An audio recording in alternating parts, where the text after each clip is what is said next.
சித்துபகல் கிச்சனுக்கு வணக்கம் ஃப்ரெண்ட்ஸ். இன்றைக்கி நம்ம பார்க்க போகிறது டிஃப்ரெண்ட்டான ரெசிபி ஒன்று பார்க்குறோம். அது வந்து என்ன குழம்பு, எப்பயுமே ஒரே மாதிரி குழம்பு வைக்காமல் இன்றைக்கி வந்து இறால் வடை குழம்பு வைக்கலாம் அப்படின்றது வந்து பார்த்தோம். ஸோ அது வந்து இறால் வடை வந்து எப்படி பண்ணுறது அப்படின்றத நம்ம தனியாக பார்க்கலாம். அதுக்கு முன்னாடி நம்ம வந்து குழம்புக்கு தேவையான மசாலா பொருட்கள் என்னென்ன சேர்க்கலாம் அப்படின்றத வந்து நம்ம பார்த்துக்கலாம். ஒரு தக்காளி, ஒரு கைப்பிடி அளவுக்கு சின்ன வெங்காயம், 10 பல் பூண்டு, அது கூடவே ஒரு 12 வரமிளகா. உங்கள் காரத்துக்கு தகுந்த மாதிரி மிளகாய் நீங்கள் கூடவே குறைச்சி செஞ்சுக்கலாம். ஒரே ஒரு பல் தேங்காய், அது கூடவே வந்து 12 வரமிளகா, கொத்தமல்லி விதைகள் வந்து 1 டீஸ்பூனு, அது கூடவே வந்து பெருஞ்சீரகம் 1 டீஸ்பூனு, கசகசா 1 டீஸ்பூனு, ஜீரகம் 1/2 டீஸ்பூனு சேர்த்து இது எல்லாத்தையும் வந்து ஒன்றா நல்லா வந்து அரைச்சி லைட்டாக தண்ணி விட்டு நல்லா அரைச்சி வந்து எடுத்துக்கலாம். அரைச்சி எடுத்ததுக்கப்புறமா இதுக்கு வந்து எண்ணெய் வந்து நமக்கு ஒரு 2 டேபிள் ஸ்பூன் வந்து இந்த மசாலாவை வந்து வதக்கிறதுக்கு தேவைப்படும். அதுக்கு 2 டேபிள் ஸ்பூன் எண்ணெய் எடுத்து வச்சுக்கோங்க.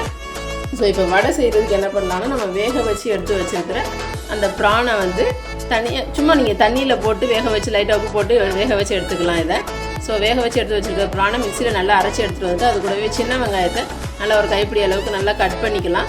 அது கூடவே இந்த போட்டு வச்சுருக்கிற ப்ரானு, கொத்தமல்லி எல்லாம் நம்ம வேக வச்சு டீஸ்பூன் அளவுக்கு மஞ்சள் இருக்கலாம். ஸோ நமக்கு தேவையான இதெல்லாம் கரம் மசாலா தூள் ஒரு 1/2 டீஸ்பூனு, கார்ன்ஃப்ளவர் மாவு 1 டேபிள் ஸ்பூனு, தேவையான அளவு கொஞ்சமாக சால்ட்டு நம்ம போட்டு, கொஞ்சமாக நமக்கு வந்து இஞ்சி பூண்டு வந்து நமக்கு வேணும் அதையும் வந்து போட்டு நல்லா வந்து எல்லாத்தையும் ஒன்றோட ஒன்று நல்லா பச்சை மிளகா 2 பச்சை மிளகா காரத்துக்கு சேர்த்துக்கிறேங்க. பூண்டுக்கு வந்து நான் வந்து பெப்பரும் சேர்த்துருக்கேன். ஏன்னா அப்போ தான் இன்னும் கொஞ்சம் அந்த குழம்புலையும் போடும்போது அந்த காரம் நமக்கு வந்து இருக்குமே அப்படின்றதுக்காக வேண்டி 1 டேபிள் ஸ்பூனுக்கு பெப்பரும் போட்டிருக்கேன். ஸோ உப்புலாம் போட்டு நல்லா நம்ம வடைக்கு தகுந்த மாதிரியே நல்லா உருட்டி, தண்ணி இல்லாத அளவுக்கு நல்லா எடுத்துக்கணும். நல்லா உருட்டி நம்ம வடைக்கு தகுந்த மாதிரி நல்லா தட்டையாக வந்து தட்டி எடுத்துக்கலாம். ஸோ தட்டி எடுத்துகிட்டு பக்கத்தில் வந்து எண்ணெயை வந்து வானிலை நல்லா சூடு பண்ணி வச்சுருக்கோம். ஸோ அந்த எண்ணெயில் இந்த வடைகளை ஒவ்வொன்றா வந்து நம்ம போட்டு பொரித்து வந்து எடுத்துக்கலாம். சும்மாவே இந்த வடை சாப்பிட்றதுக்கு சூப்பராக இருக்கும். குழந்தைங்க வந்து எல்லாருமே விருப்பப்பட்டு டிஃப்ரெண்ட்டான ஒரு வடைன்றனால சாப்பிடுவாங்க.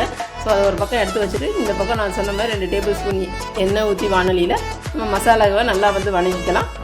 நல்லா வணக்கிக்கிட்டு அதுக்கு தேவையான அளவுக்கு லைட்டாக வந்து ஒரு குழம்புக்கு வந்து நமக்கு எவ்வளோ தேவையோ அதுக்கு தகுந்த மாதிரி ஒரு 1.5 டம்ளர் அளவுக்கு தண்ணி வந்து ஊற்றிக்கலாம். தண்ணியை ஊற்றி அந்த தண்ணி வந்து ஒரு கொதிச்சு வரணும். அந்த மசாலாவோட தண்ணி கொதிச்சு வரும்போது நம்ம வேக வச்சுருக்கிற அந்த வடையும் அதில் போட்டோம்னா ரொம்பவே சூப்பராக இருக்கும். குழம்பு வாசமாகவே இருக்கும். நீங்கள் அது போட்டோடனே உங்களுக்கு தெரியும் எந்த அளவுக்கு வாசமாக இருக்குது அப்படின்றது.